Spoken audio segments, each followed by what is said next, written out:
me, but don't wear the shine off. What's your big kitty doing? He hops up. I'm on the computer, right on the desk, right in front of me, just scrawling On the keyboard? on my paperwork. That's a big cat. That's a lot of body on that. Yeah, it's hysterical. Oh my goodness. Have the thumbs up. Welcome, everyone. Welcome, welcome, welcome. Welcome. Welcome, welcome. Am I speaking softly? I hear Joe. Okay. I hear Joe back there. Welcome, everybody. We're streaming, so whoever's streaming with us, welcome. To you streamers and to you local people, of course. How many of you have never been here before? Okay. Well, you're most welcome, to be here. Are you local? Do you live in? Oh, okay, great. Now you know where we're at. We're here every Wednesday, and Friday night we have some things happening, and Sunday, every other Sunday we have some things. Every other Tuesday we have some gatherings as well. So there's always something going on. Retreats. We just finished up a retreat last Sunday. Some of you were here. 1, 2, 3. 3 of you were here for that. The other ones are just meditated out, I guess. I don't know. So,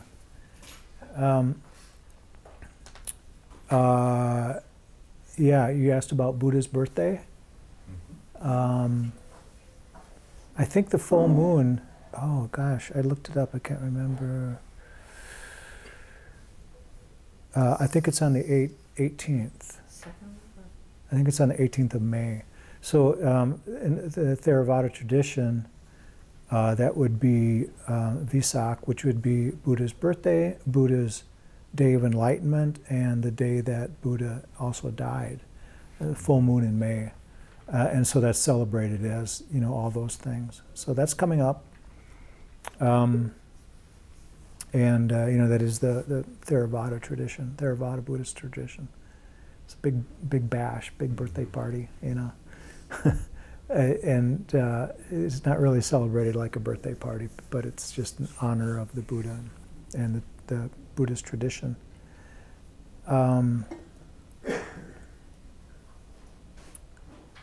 What else? Well, that's about it for now. How many of us experienced any stress today? Almost all of us? Not you?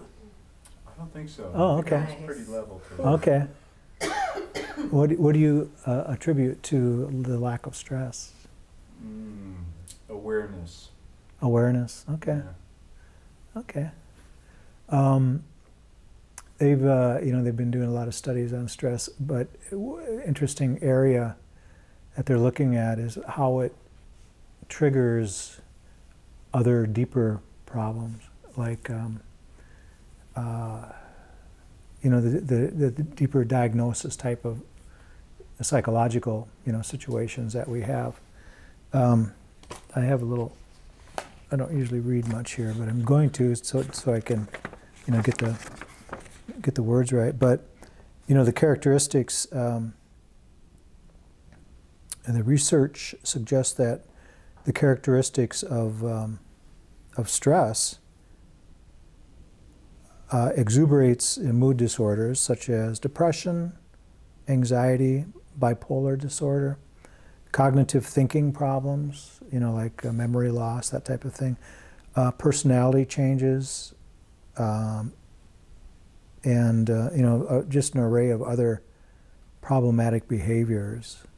Mental, just the mental impact of stress, the daily stressors that we have.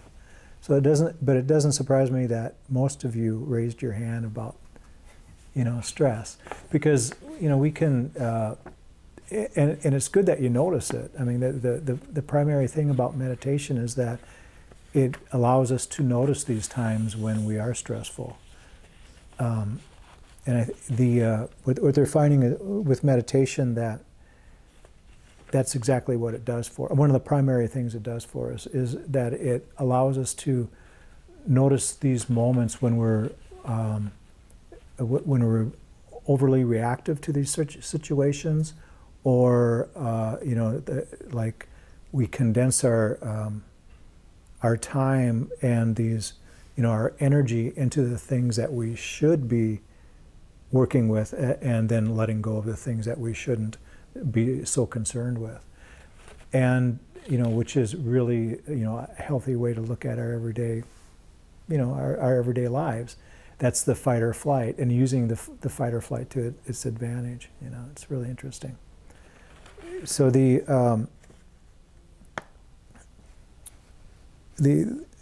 element of supply, I guess you could say, supply and demand. How much energy we have and how much energy we want to put forth, towards these different things. It says here, how does meditation relieve stress? It gives us the space to sort out which demands on our energy, attention, and emotions are valid and which ones are not. Just think if we had the ability to distinguish between the two. Our experience of stress and anxiety would be much different, and I agree with that. We feel pressure when we don't have the space in our minds, and in our lives. We experience relief when meditation gives us the space and clarity that we need to organize our priorities.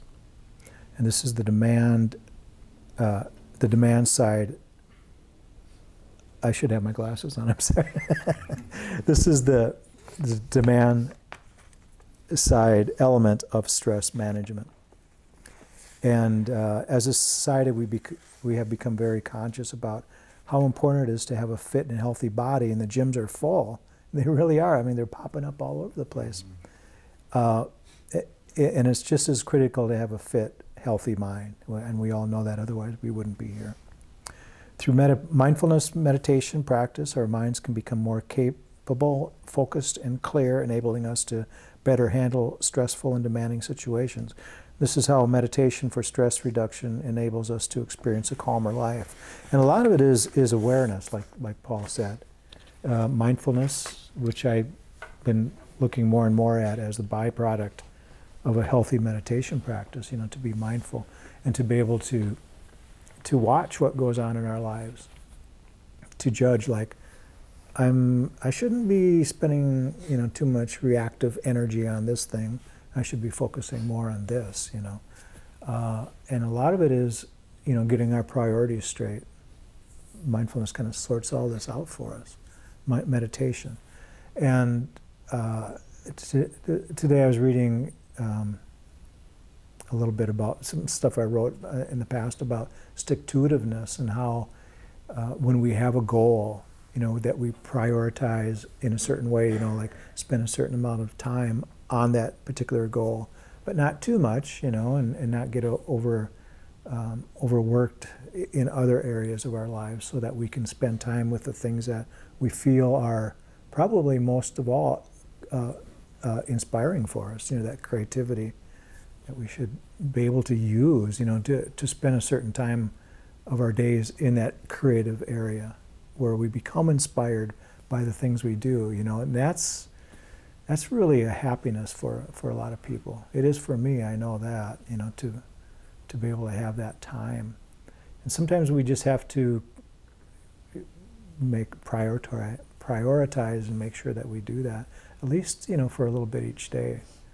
Whether it's working out in the gym or writing, a piece of music, or writing something in a book, or just meditating, just doing our meditation, and maybe some kind of, some aspect of creativity, something that really inspires us. And, really see where we put our energy. I think there was a nice little article. It's just kind of pointing out and reminding us what meditation does for us, all that. Helps us see clearly, we often talk about how subtle meditation is. We don't even realize that it's working that way. That the clarity of mind that it provides for us, because we don't really see it. ourselves. Not really. We can look at it where we are today compared to where we were yesterday, or last year, or the year before. Before we meditated. And I think for most of us, us meditators can see that there's real benefits to it, that it has really improved our lives. And I think most of us would agree that it has improved our lives in the area of clarity. Is that true with us? I see a lot of, okay. Thanks. Thanks for agreeing with me. It makes us more agreeable. Yeah, it makes it more agreeable when you agree with me that I'm putting this out there. It's we all agree, yeah. So maybe there's some new people that are streaming now, and I see. Welcome, James. Jim is back. He's living in Canada. Someplace in Canada, Calgary area, I think. Right, Jim? I'm looking at the camera here. But we'll see. But he used to snowbird here. I guess you call it snowbird. And he used to come in this room a lot, for a lot of our classes and stuff. He actually went through the teacher training program, and he's listening right now to us among some other people. But he's the only one that's up on there. Anyway, so we'll do our meditation. I'll guide us through like I normally do for the first 10-15 minutes. And for Joe's sake, we'll do scanning meditation, because Joe is going to memorize tonight all the parts of the body that we do in scanning. And if you pay attention to the areas of the body, I look at it like, we have the head, and then we have the limbs, the arms and legs, and we have this trunk or this torso, And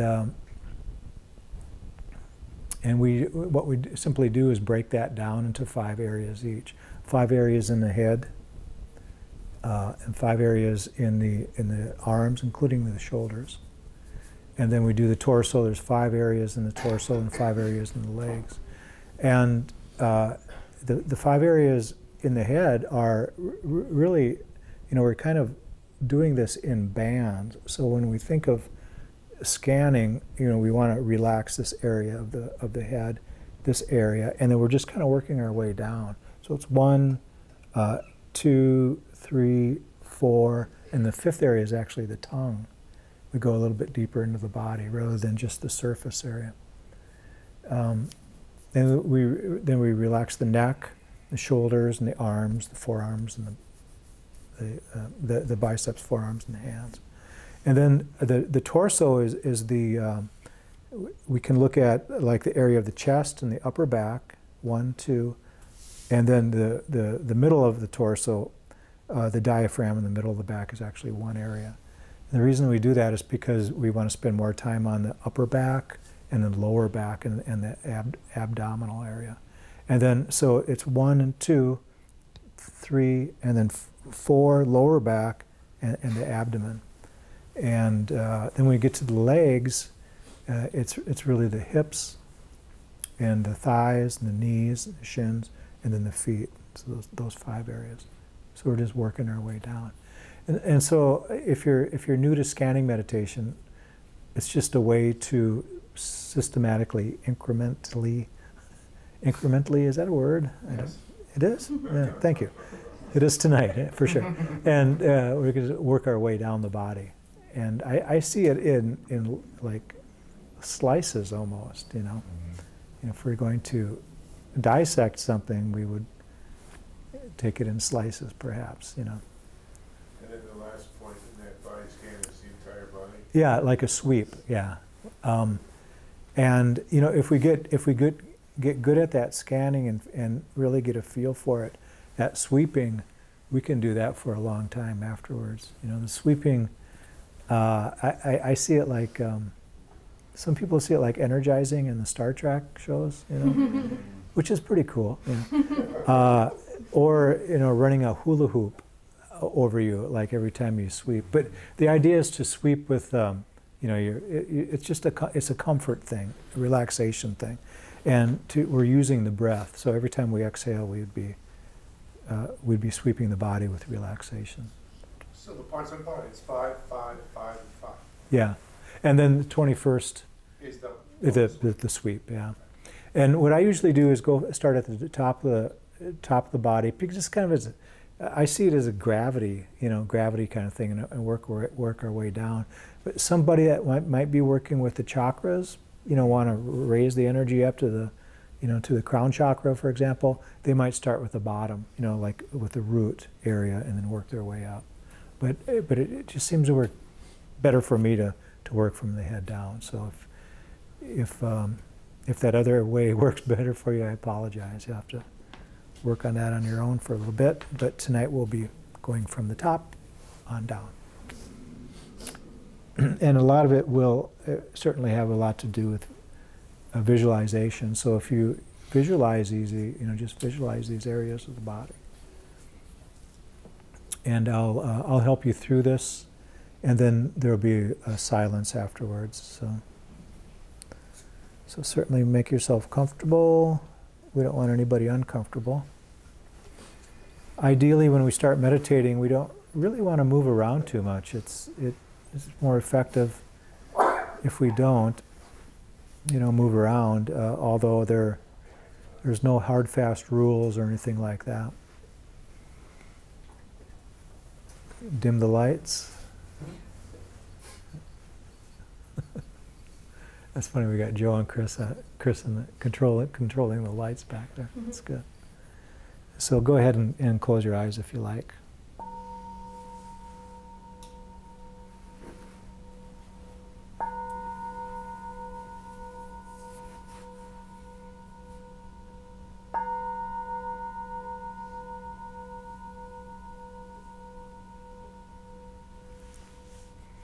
With the eyes closed, just take a moment and thank yourselves for being here this evening.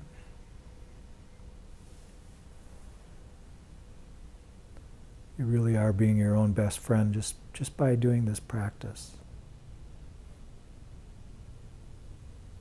Giving your mind some space to see what is happening in your life. For many people, this is the meditation is the only time that we really get a chance to see what is happening in our lives, what is actually going on. We're such a slave to the thoughts and to the thinking. And in here, what we're doing is letting that quiet down a little bit, let that diminish. The thinking, the cognition, the constant doing, planning, fixing, thinking about what happened or planning on the next event or the next thing.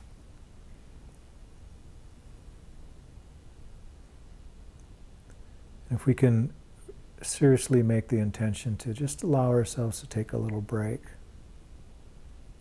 we will be doing ourselves a great favor. Because the body has to rest, and in that rest is the healing aspect. And if we don't heal, we'll pay the price. We age quicker, we get ill,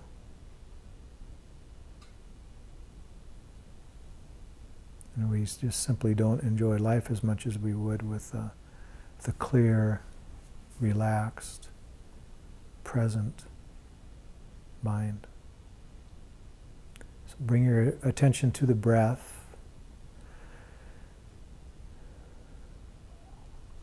Just know that when we place our attention on something, it seems to change a little bit, and that's okay. We're not trying to change anything, but we might notice that if we bring our attention to something, that it does change, and we can notice that in the breath. And at this moment, I just want you to notice the inhalation, how that feels like you're bringing energy into the body. Because that's exactly what you're doing, bringing this prana or this air into the body. And then when you relax, notice how that affects the body if we allow it to, and let that exhalation relax the body. So the more pleasurable, the more relaxing aspect of the breath is the exhalation, because it really signifies a letting go, a renunciation of the air that we previously took in. It always feels better as a human to let go, no matter what it is.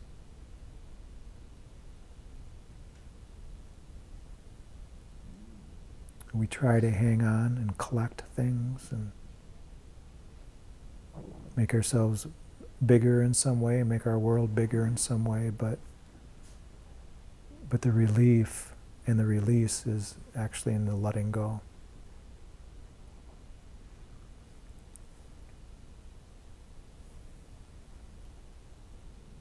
So with the knowledge that the exhalation of the breath is more comfortable, more relaxing, we can use that in a body scan.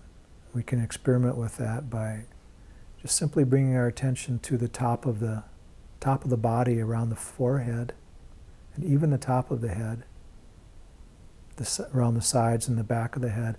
And then every time we exhale, just try to relax that area of the body a little bit deeper, right along with the exhalation, using the breath to guide the aspect of relaxation, conscious relaxation.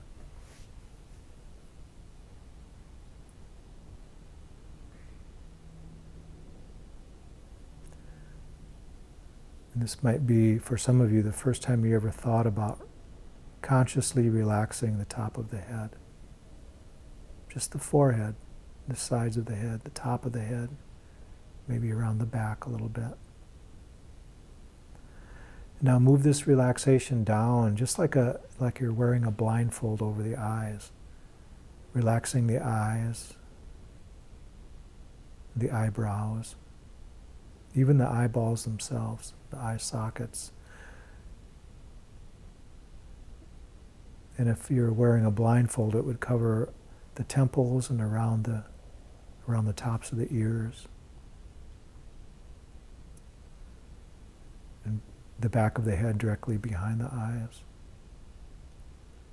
Just try to relax that area with the exhalation of the breath particularly.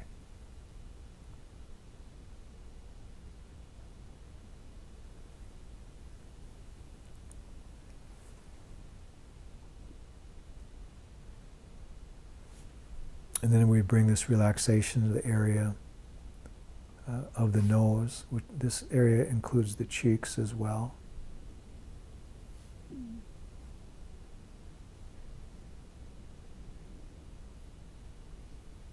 And sometimes it's a little bit hard to find the muscles that we sometimes stress and clench in this area, but they're actually there. There's muscles everywhere in the body. Within the cheeks and around the back of the head, the upper jaw. And then bring this relaxation down into the area of the jaw. And even the tongue itself. Relax this area. The tongue, for many people, has something we never think about relaxing. It's always poised for action.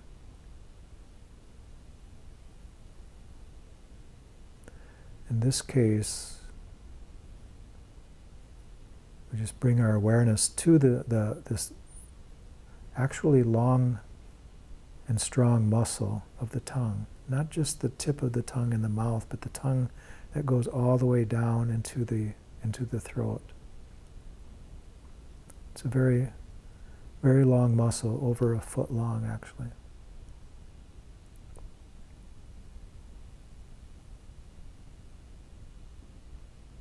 And we use it for talking and eating, swallowing. And in this situation, we don't really need it for much of that at all. So just try to let it relax. Keep using the breath. Exhale. Every time you exhale, think in terms of relaxation, comfort. Now bring this relaxation down into the neck.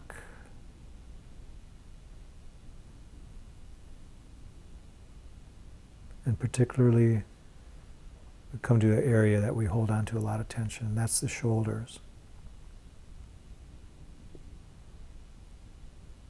And as we exhale, soften the shoulders, and this includes the neck as well. These muscles go down, they support the head, and they go through the neck and into the shoulders.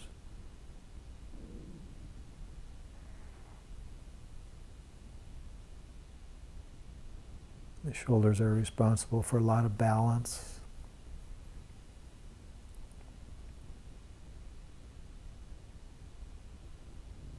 And they seem to carry a lot of weight. It's like we want to give ourselves the permission to take off that proverbial backpack.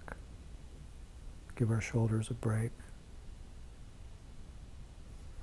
All with the exhalation of the breath.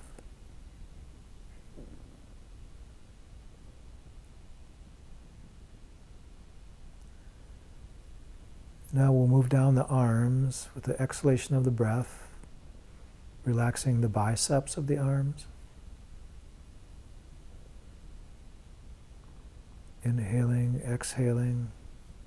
Allow that relaxation to move past the elbows into the forearms, using both arms at the same time. Let that relaxation move past the wrists and into the hands.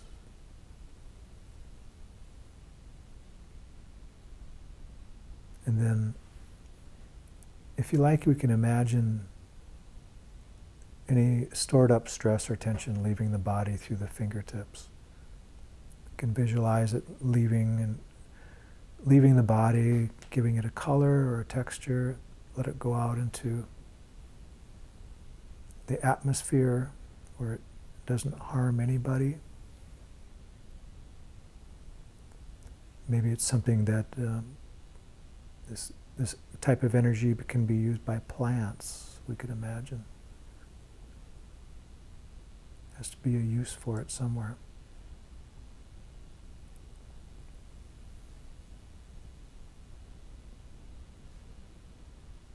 Now bring your attention to the torso or the trunk of the body and relaxing the upper back, just between the shoulder blades, and a few inches down from this area as well.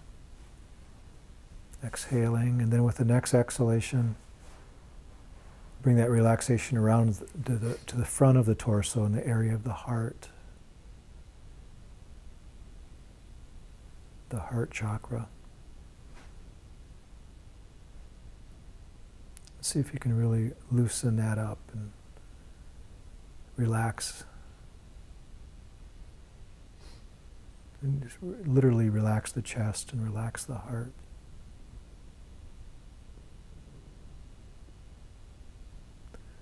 Now let this relaxation move down a little bit lower into the torso and relaxing the upper abdomen or the solar plexus and the middle of the back, both of these areas. And then with an exhalation, we bring our attention to the lower back. Make sure that the body's balanced, that you're not using the lower back to really hold up your posture or anything. Just really try to allow the body to sink comfortably into the cushion while the body's balanced. If you're noticing that the lower back is doing really more than its share of work, try helping it out by supporting the abdominal muscles around the front of the lower back, just ever so slightly.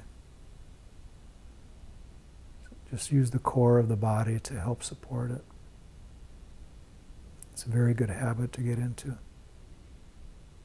And then with an exhalation, you can relax this entire area, lower back and the lower abdomen, just while keeping your posture.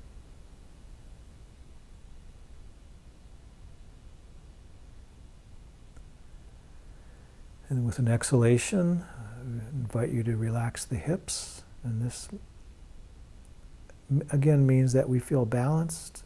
Allow the hips to kind of sink into the cushion or the chair, whatever you might be doing, whatever posture you're using.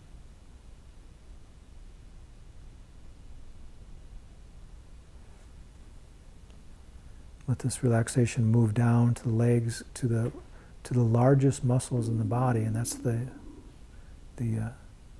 thighs.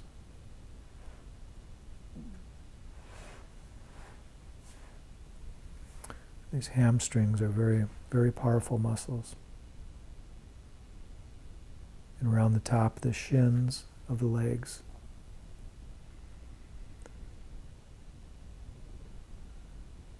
Relax that area with an exhalation. Move this relaxation down into the knees. We try to relax the knees as much as we can when we're sitting in, possibly sitting on the floor or sitting in any kind of posture where our intention is not to move too much. Relaxing the knees can really help. Let this relaxation move down into the shins and the calves of the legs. And then with an exhalation, let that move down into the feet, soles of the feet and the tops of the feet. And just like we did with the fingers, you can imagine any kind of stress or tension leaving the body through the toes as well, where it goes out into the environment and is used up in a very beneficial way.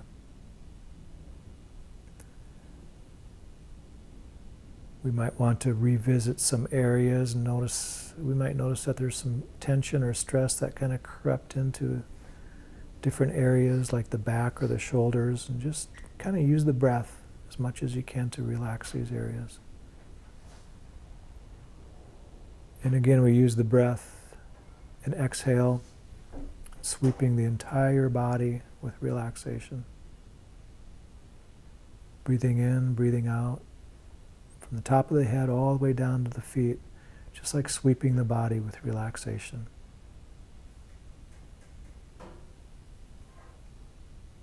With every exhalation. Just breathing in, breathing out.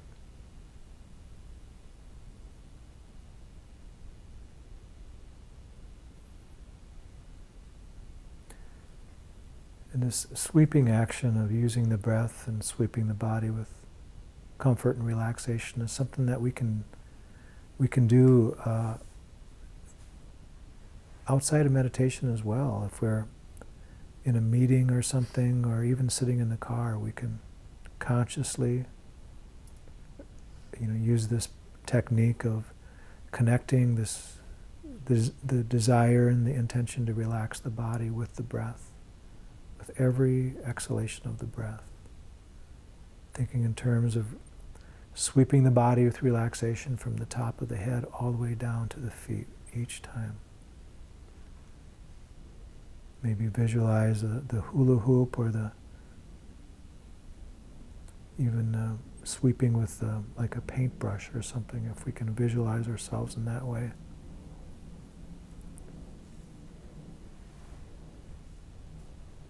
If our bodies are tense and stressed out, there's really nobody to point fingers at except for ourselves, in terms of stressing out the body and overly tensing the muscles.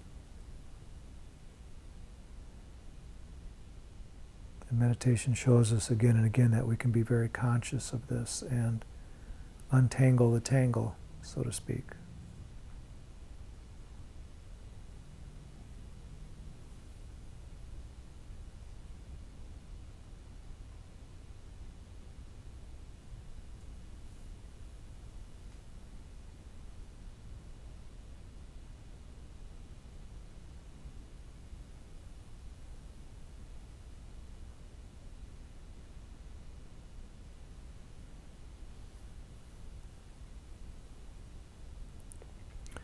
for the next 15 or 20 minutes, I invite you to either do the sweeping or maybe even more scanning on your own, or just simply sit with the breath.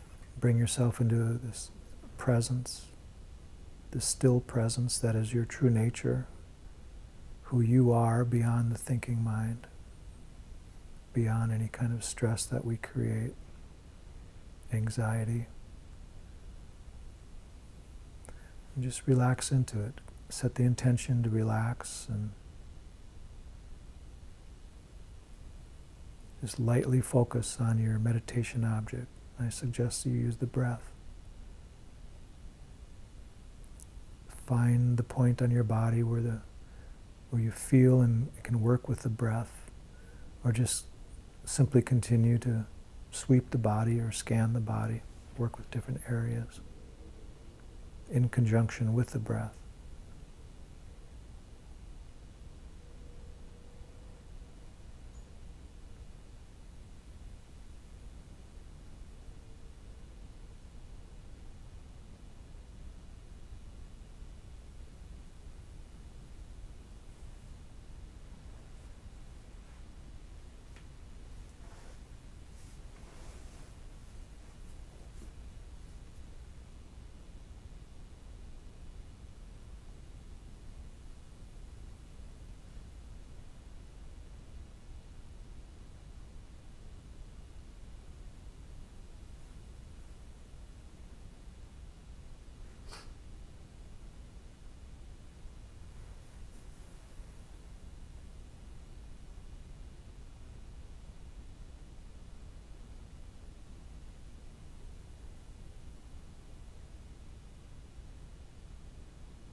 We'll recite the Loving Kindness Sutra.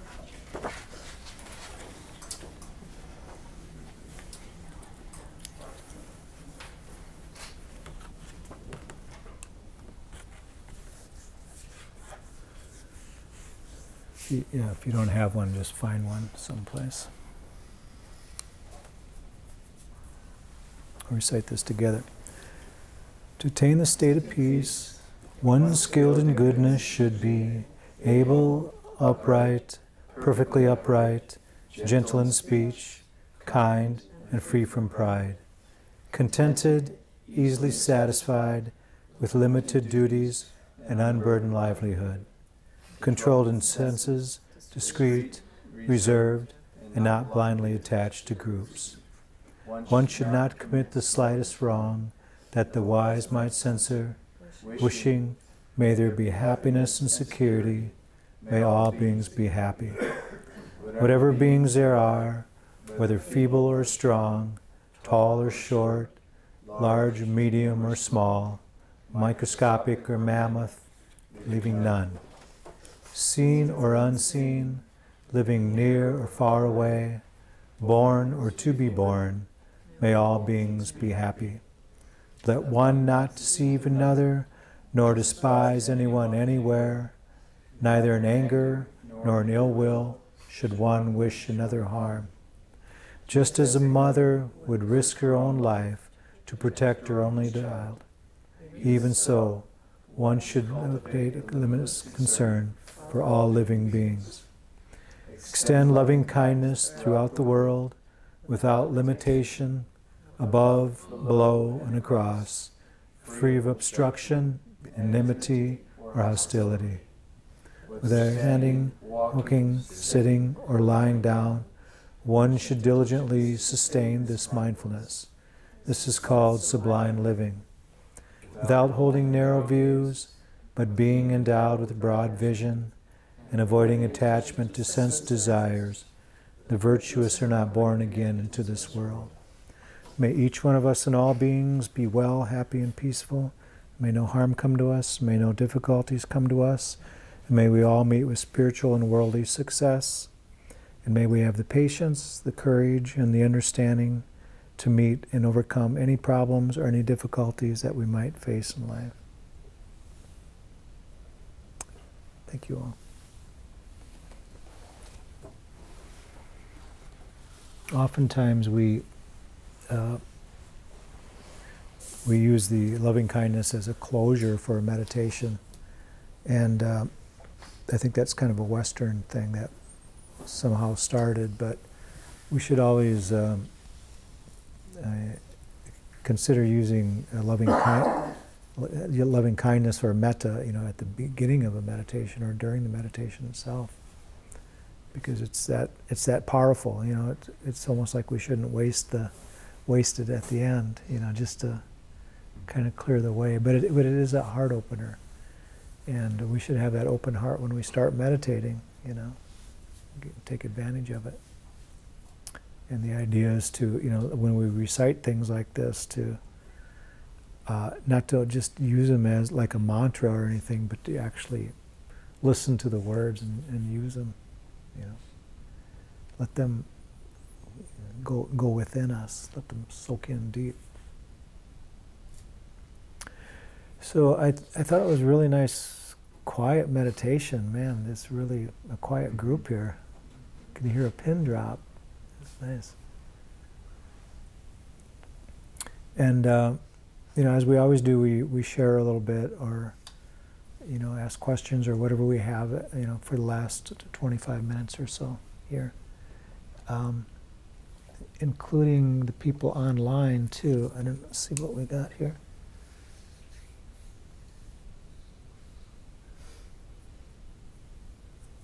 James says, thanks, Shane. The temps are beginning to climb here again. Hope you have a wonderful summer. Yeah, it will. But yeah, in Canada it's still I suppose it's still winter up there and stuff. But in my hometown, my brother was complaining about snow this week, like 6 inches of snow up in Aberdeen, South Dakota. It's like, oh, something different, right? You know.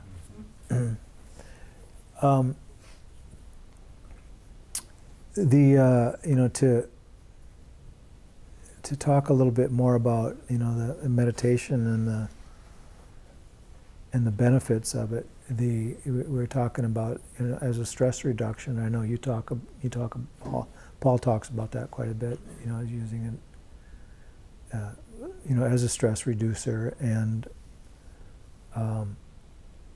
that's probably one of the hallmarks of meditation, that we can use it in that way, and primarily by understanding who we are, you know, and as mentioned, we have all this stuff coming up, and it seems like we have more and more these days than we ever did, probably because of the technology, you know, that we have, and there's just, you know, our minds get bombarded with different things all the time. You know, we can try to ignore it, we can try to shrug it off, but it seems like it's there all the time.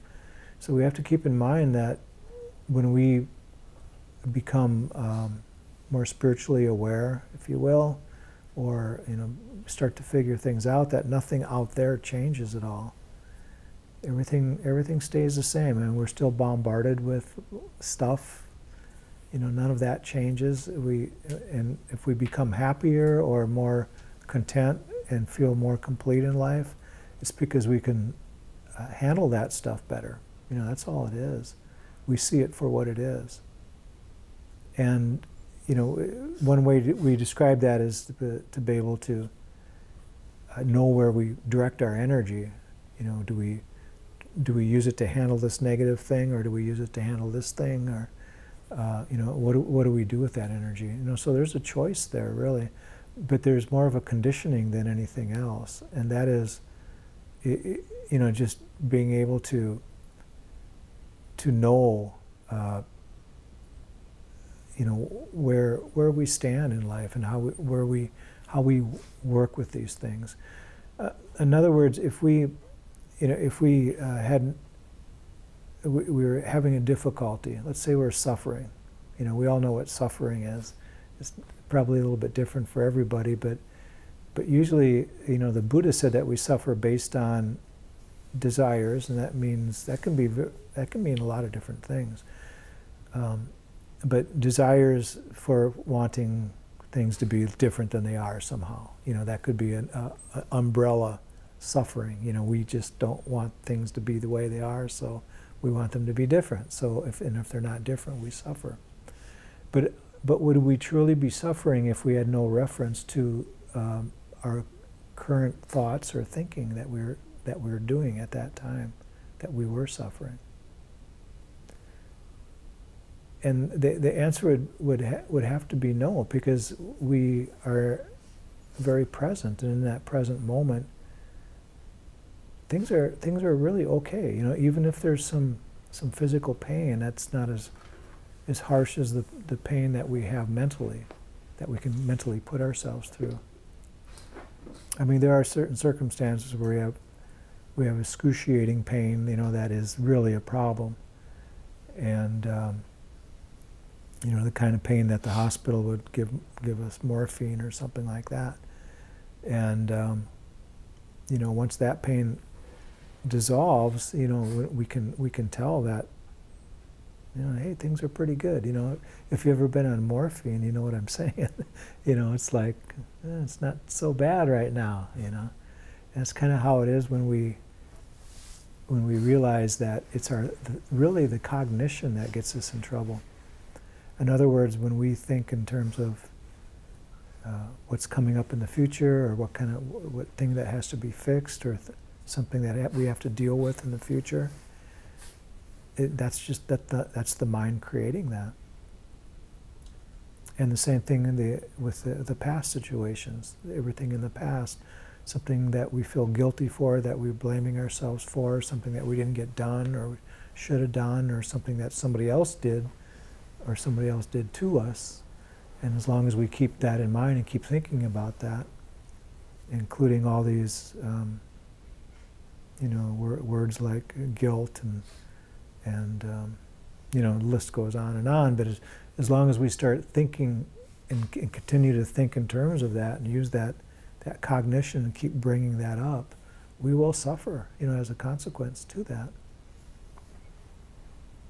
And so, and we know that. We know that none of that stuff is really truly existing. It did exist, it happened, but we bring it up. We conjure it up.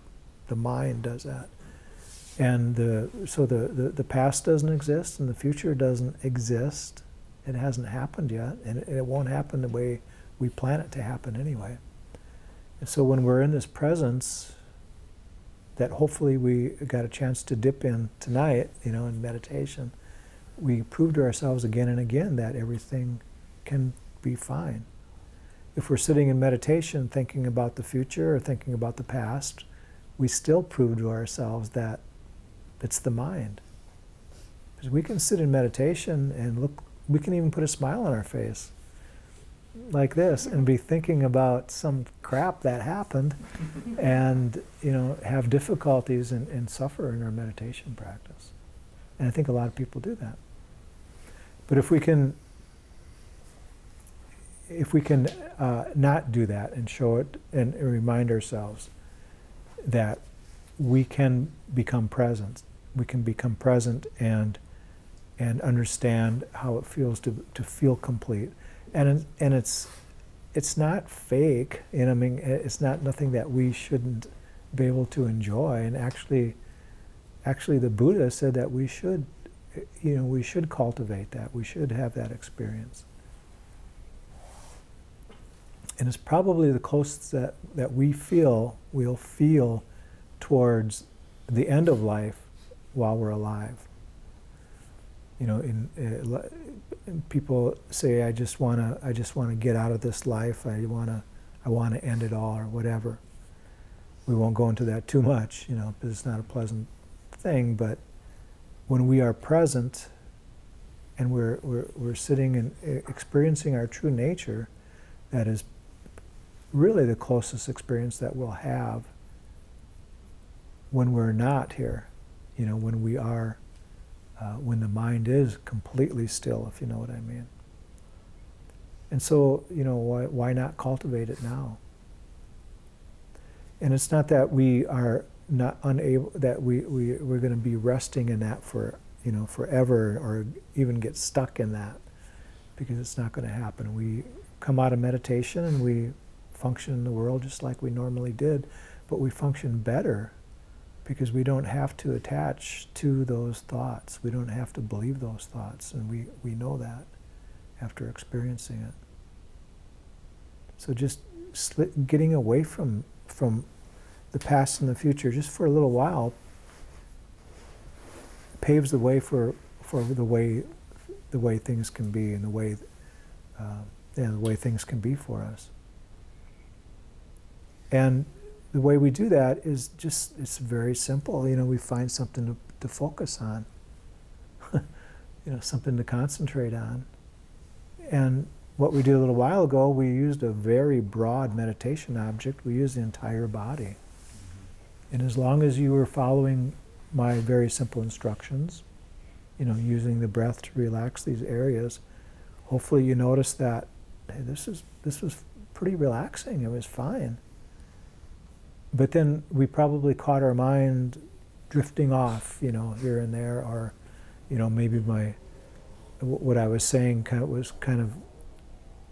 wasn't making such an impact or something, and our mind was wandering off into the past or the future. And then we started suffering again, and then we go, oh, I'm not meditating. We come back to it. So we're using a very broad meditation object, the entire body, for a while. Then we were doing sweeping. We're even simplifying the practice, using the breath and sweeping. And then I invited you to for a moment there, to focus on the breath, or wherever we feel it the most in the body, which is something I I say quite often, just because the focusing on the breath can be different for everybody. wherever we feel it, however we want to use it.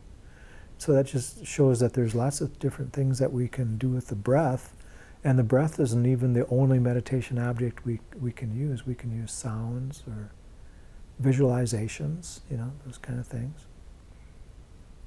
And we're using all of this as tools to bring us into this presence, and that's really about it. From there, some people call it subconscious, some people call it insight, but there's an opening. There's an opening between these constant thoughts that we have, which is really rich with wisdom. It's rich with love, really. And that's when we really, really learn about ourselves, our true nature. It's like coming home, and I've used that term before, but it's like coming home to us, It's I always joke around, and I told my dental hygienist this, that meditation is a mental floss for truth decay. And it's mental floss in that we keep coming back to our true nature, to who we are. It's like a cleansing, like if we were flossing our teeth, cleansing something and polishing it, polishing it like a stone or a mirror, and making our minds clear and bright. The mental floss for the truth decay, and the truth is these insights, and the truth is that we are happy, happy beings, that we really do have a lot to offer ourselves and the world, and we're genuinely happy as we are, without identifying with our stories, without identifying with these thoughts. If we can put all that aside, the intention to sit in meditation, put all that aside, rest in this presence, and we show ourselves again and again that meditation works, and that it is mental floss for truth decay. So you can all use that next time you go to the dentist. Tell them that you meditate. And that's what I ran into. I was telling my dental hygienist, she said, "What do you do?" And I said, "Well, I teach meditation," which a lot of people, and she said, "What exactly is meditation?" And so that's my spot right there. That's mental floss for truth decay.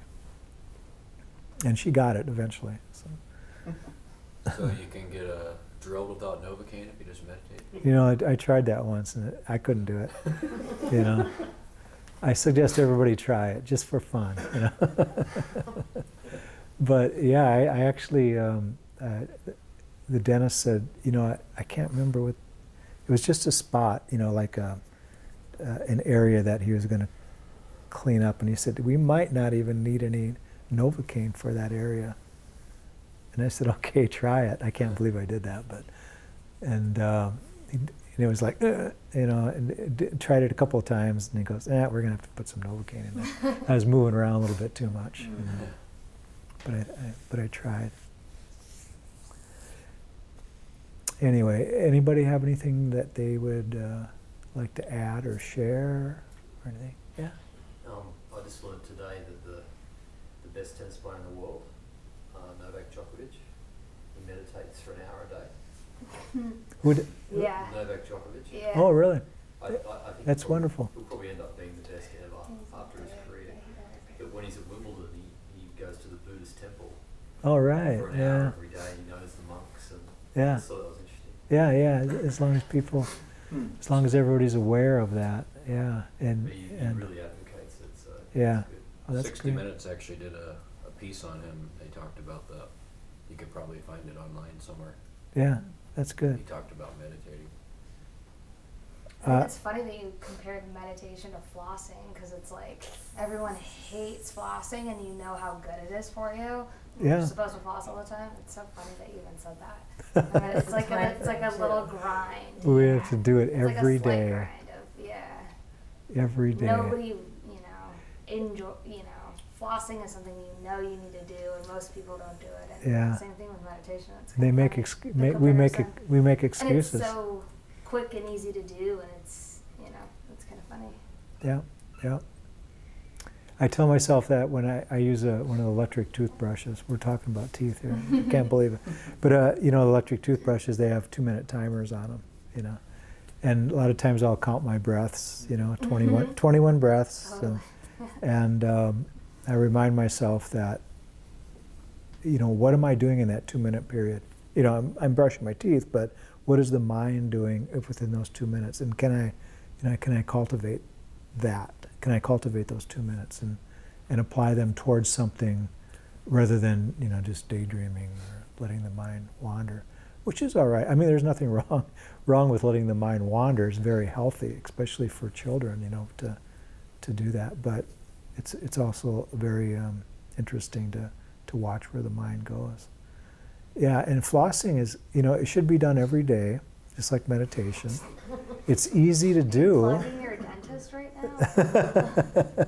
It's easy to do, like meditation. Exactly. If we get too aggressive, it doesn't work. I mean, it could kind of go in the opposite direction. It's like trying to, like if we use meditation to add something into our life, like I'm going to meditate on $1 million, and then we start meditating on how we can create that $1 million. What kind of work can I do? Is it legal to do that, or whatever, And one thing so if we get too aggressive in our meditation, just like flossing, it runs into problems. If we get hurried when we're flossing, it's kind of, so we just kind of have to relax into it. Yeah, okay, I suppose we can go on and on about flossing teeth. But yeah, Daniel. When you started talking, you talk about, which is pretty often, like the desire for things to be different, which is like I've sat and I've thought about that a lot, and that comes up. But I had maybe a minor insight on the idea of desire for things to be the same. I'm kind of just wondering maybe what your thoughts are on that. Like sometimes it's easy to get stuck with your routine, or putting the technology away, watching the shows, doing those things. You're so used to it, you almost have a desire to stick with what's comfortable. Yeah. That I kind of noticed that. The political field is soaked with that. And that's why somebody that is in their first term of presidency has a very good chance of getting into the second term, because people are used to it. They, especially, Don't say that. I know. President now? Shit, that's scary. We have to be aware. I mean, if we're aware of that, it'll work in our favor. That's why I'm saying it. People, and I ran into that a lot in the Midwest, where people, they don't want things to change. They want things to be the same way. And we catch ourselves like that all the time, We meet somebody, we love somebody, this magic feeling of love happens, and we don't want that to change,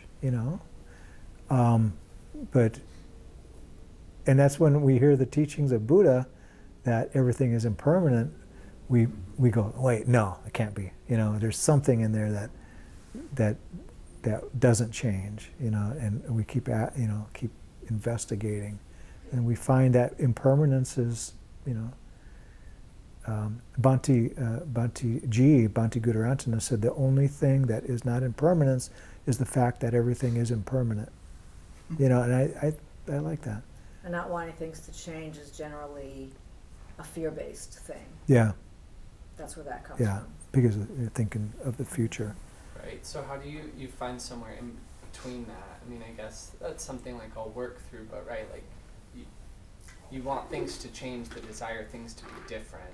Then I almost feel like I've fallen into well, the opposite of that is for things to somewhat stay the same, right? And now I'm noticing, well, then it's just a desire to stay the same. You don't want anything to, I don't know.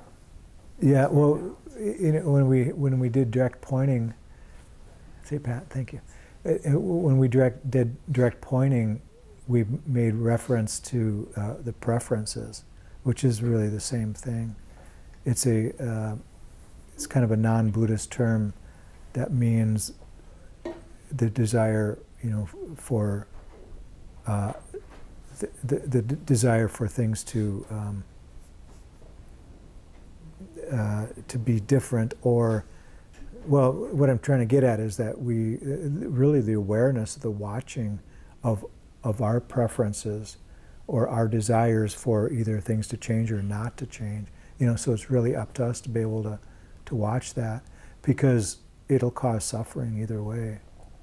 And it's very subtle, you know, it's like a pulling or a pushing, and it's like, okay, what is going on here? Why do I feel this way? And we'll see that it's a preference for things to change or things not to change, you know.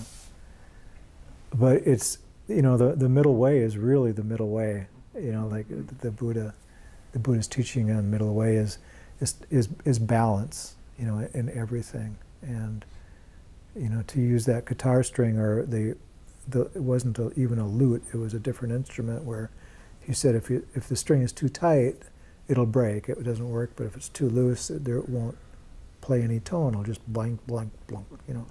You have to find a happy medium there. And that's kind of how our mind has to be too. We have to find a middle way, you know. Things change, we know things change.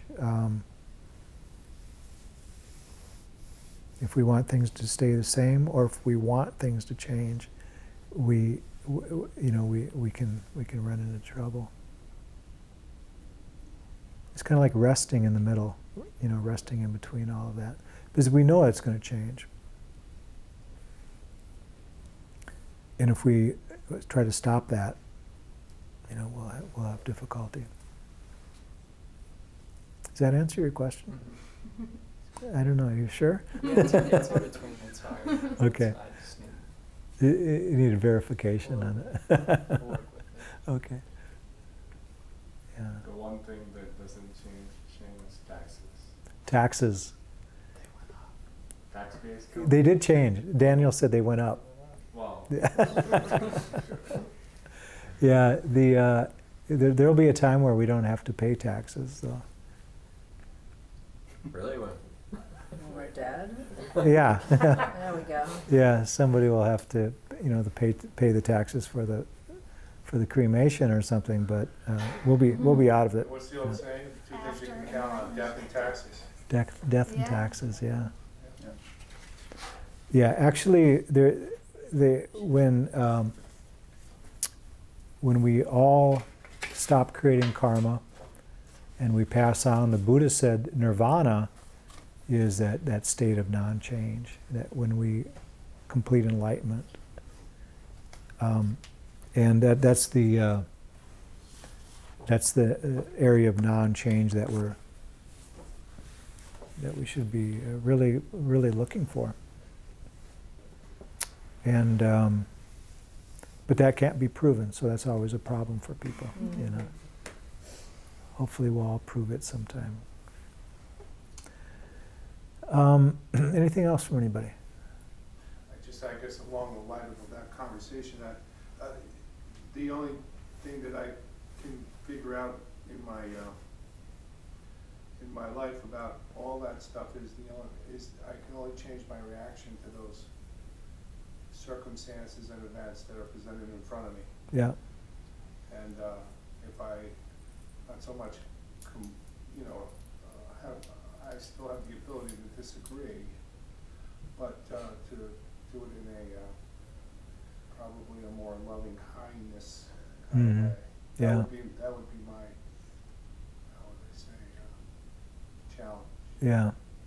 Yeah, I think that's true for everyone. I think the current climate is,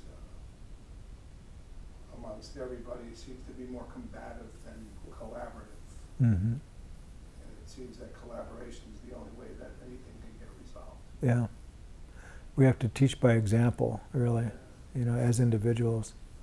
And nothing out there changes, although it always changes. I mean, but we don't have to have anything out there change for us to be happy and content, you know, inside. And it goes in, it seems to go in wave patterns, you know. Yeah. I'm reminded of the 60s and the Vietnam War and civil rights. Yeah. Yeah, 60s was a hard time for a lot of people. You Yeah. know, I was a young kid, it seemed pretty exciting to me, you know, but then again, I was protected within a middle-class family. I Yeah. didn't have to go see the neighborhood burn down or Yeah, shove Yeah. a loved one off the war. yeah, a lot of activity out there. Let's see, this Friday, Maureen's doing her thing, recovery, Dharma, recovery of Dharma recovery. Everybody's welcome for that here. Tomorrow night at the temple, Gina's going to be there, isn't she? Yeah. Gina, and you'll be over there too? Mm-hmm. And maybe Bonte will be there, Mm-hmm. and maybe a bunch of other people. That's at the Buddhist Yeah. temple. And then next Tuesday, direct pointing. And then sometime later, the Mala I just saw that workshop. online, too. I think it's The the 23rd. 23rd? I just saw that online today when I That's was looking at the it. following It's like a Tuesday. Yeah, the following Tuesday, not this next Tuesday, but the following one. And we'll be making malas like this. Really fun. We haven't done that for a couple of years, but I got all the beads from And the that's Philippines. here, right? Yeah, Yeah. that'll be here. And try to keep it at 20 people. So that'll be, otherwise it gets a little bit too big, but I got enough beads for everybody, so. And then there's a small fee, but you make your mala, and it'll last you a lifetime. It should. And then you'll get instructions on how to use it, and it's fun. You know, if you want to sign up for that, hope you can. Otherwise, I have nothing more to say. I'm done. There's a lot of words tonight. Yeah, thank you, everybody. Good night. Thank you. Both tuned in, right? Cat parents both tuned in. I just saw it today. Aw. Oh man, that was a miserable meditation. Were you a tough one?